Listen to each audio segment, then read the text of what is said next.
बहुत ध्यान से सुनना।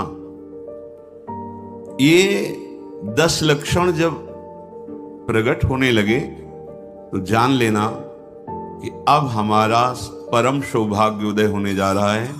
बस हम भगवत साक्षात्कार के नजदीक हैं।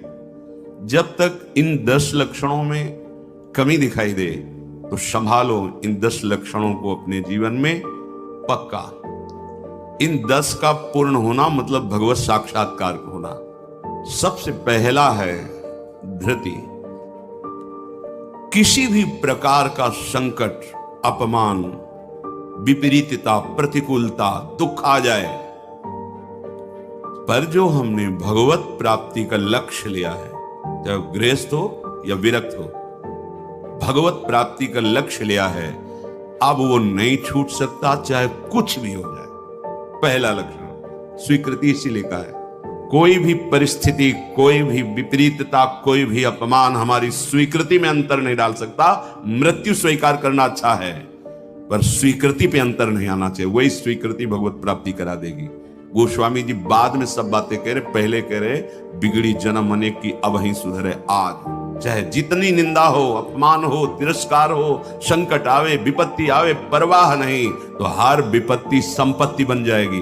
देख लेना, लिखा है कि जो धैर्यवान होकर परमार्थ में चलता है तो लौकिक और पारलौकिक सिद्धियां और सफलता उसके चरणों में आ जाती है। श्री राधा किंकरी नाम लुठति चरण यो रद्भुता सिद्ध कोटि, करोड़ों प्रकार के वैभव सिद्धियां उसके चरण दास्ता में आ जाती, हाथ जोड़े खड़ी रहती है जब सेवा की आज्ञा हो। दूसरी बात, दूसरा लक्षण है क्षमा।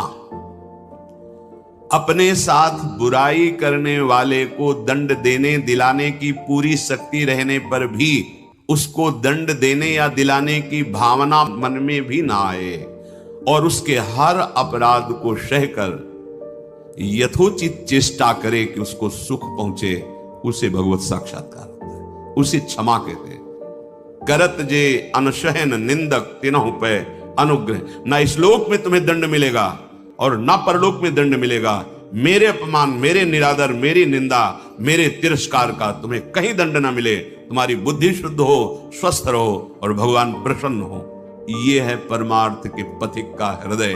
विचार करो, कितना भी अपमान, कितना भी क्लेश या निंदा करे, उसके लिए ना मन से अमंगल भाव हो, ना वचन से हो। देखो पूरी शक्ति है, पर ऐसे ऐसे महापुरुष हैं कि अगर वो संकल्प कर ले तो क्या ना हो जाए। इतना उनके पास भजन बल है, तप बल है। साधारण आदमी उनका अपमान करके पीट के चला जाता, वो बताते भी नहीं कि किसने पीटा है, कभी नहीं। वो कभी लौट कर भी नहीं देखते किसने ऐसा क्यों किया है। क्यों? क्योंकि अगाध बोध संपन्न महात्मा जैसे अपने हाथ से, अपनी दांत से अपनी जिह्वा, अपने द्वारा कोई चेष्टा जो अपने को पीड़ा पहुंचा दे, किसको दंड देंगे? ऐसे वो आत्मस्वरूप सर्वत्र अनुभव करते हैं। इसलिए राग द्वेष रहित महात्मा के हृदय में ये आता ही नहीं है कि इसको दंड दिया जाए। क्षमा, पहला धृति, दूसरा क्षमा।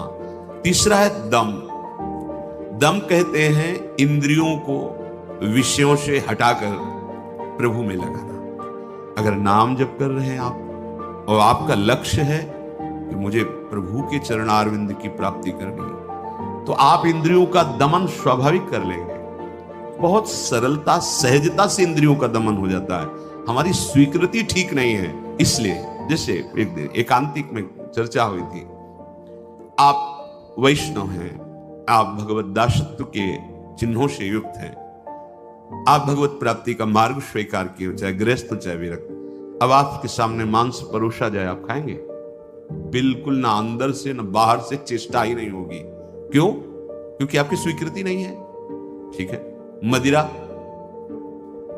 ना अंदर से ना बाहर से स्फुरण ही नहीं होगा उसको पाने का। क्यों? आपके अंदर स्वीकृति ही नहीं। लेकिन बेविचार, मैथुन, गंदी बात, क्या आपकी ऐसी स्वीकृति है जैसे मदिरा और मांस के प्रति है तो उसी पंक्ति में, पर आपने इसके लिए स्वीकृति छोड़ दी, आपने इसकी गुंजाइश रख ली। अब आप गिर जाएंगे, आपकी इंद्रियां आपको गिरा देंगे। दूसरे की जरूरत नहीं, आपका मन ही आपको परेशान कर देगा, भ्रष्ट कर देगा। क्या आपकी ऐसी स्वीकृति है? और है तो आप बोलो, आपके सामने मांस परोसा जाए, मदिरा रखी जाए, तो क्या अंदर से स्फुरण होगा? स्फुरण ही नहीं होगा। आप देख लो ना, स्फुरण ही नहीं होगा और आपकी भौं चढ़ जाएगी। आपको पता नहीं आप ये क्या, या तो उठ के चल देंगे, बिल्कुल संभाषण भी नहीं करेंगे। ऐसा ही जो शास्त्र विरुद्ध आचरण है, सबके प्रति क्यों नहीं हो रहा? जो हमारे शास्त्रों में भगवत प्राप्ति के विरुद्ध आचरण बताए गए, आप उनको एक लाइन में ही बताया गया है। आप उन शब्दों में दो को तो मान लिए त्याज्य, स्वीकृति ही नहीं उनके प्रति कि हम वैष्णव हैं, भगवत दास हैं। तो फिर व्यभिचार, मैथुन, ये गंदी चेष्टाएं, इसको उस पंक्ति में क्यों आप स्वीकृति में रख लिए? आपने स्वीकृति की है, और यदि आपकी स्वीकृति वैसे, तो आप बोलो कैसे हो सकता है? वो दो बातें जो बोली, कैसे आप स्वीकार नहीं कर सकते? प्रार्थना करने पर, एकांत में मिलने पर भी आप उन वस्तुओं का सेवन नहीं करेंगे, क्योंकि आपकी स्वीकृति नहीं। ऐसे ही स्वीकृति आपकी भगवत प्राप्ति की है।